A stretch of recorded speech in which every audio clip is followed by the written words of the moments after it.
Ciao a tutti e bentornati nel canale ufficiale QNAP Italia. Nel tutorial di oggi vedremo due funzioni fondamentali per avere un backup dei nostri dispositivi Windows e macOS. Grazie ad un'impostazione nativa dei nostri NAS e al software gratuito e dedicato Hyperdata Protector, avremo modo di creare una copia dei dati dell'immagine del sistema operativo Windows, Mac oppure di versioni Windows Server e addirittura di macchine virtuali in ambienti VMware e Hyper-V. Esploriamo subito la prima opzione per dispositivi macOS sull'opzione Time Machine. Ci basterà abilitare in una delle cartelle condivise sul NAS la funzionalità desiderata come destinazione di backup del nostro sistema Apple. Nel nostro caso useremo una cartella dedicata, ma la scelta del repository è totalmente a vostra discrezione.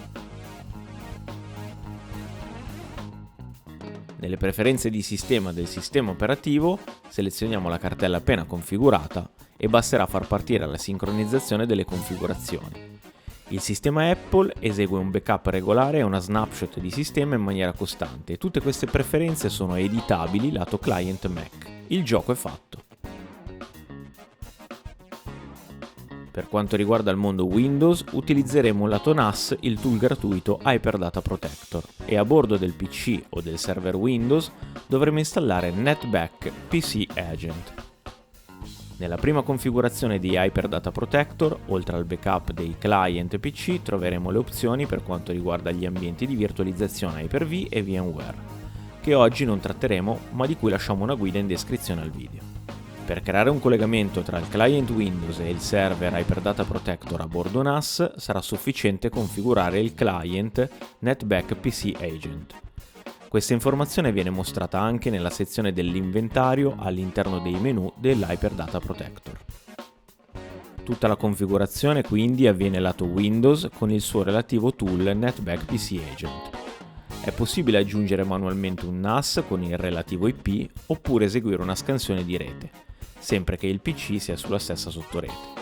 E semplicemente inserendo le credenziali di accesso del proprio NAS, il client in automatico creerà un inventario HDP su Hyperdata Protector e potremo in seguito selezionare il repository di backup, le opzioni di pianificazioni, selezionare le cartelle Windows da backuppare, abilitare il versioning, abilitare la crittografia o comprimere il backup.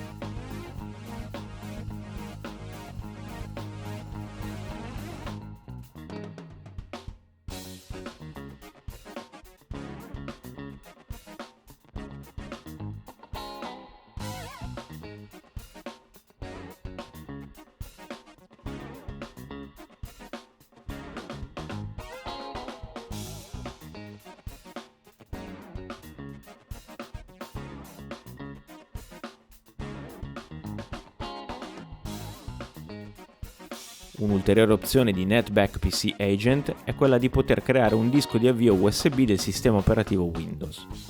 In ogni caso, avviato il processo di backup, anche in questo caso, possiamo notare quanto la procedura guidata è molto semplice ed immediata. Dopo aver testato entrambe le soluzioni di backup per ambienti macOS e Windows, andiamo a vedere realmente all'interno del NAS la presenza dei nostri dati che abbiamo creato da questi due esercizi. Come sempre, se ti è piaciuto questo video ti chiediamo di lasciare un bel like e di iscriverti al canale. Tutti i feedback che riceviamo nei commenti ci sono utili per sviluppare ulteriori temi nei prossimi episodi. Per il momento è tutto, ci vediamo al prossimo video, a presto!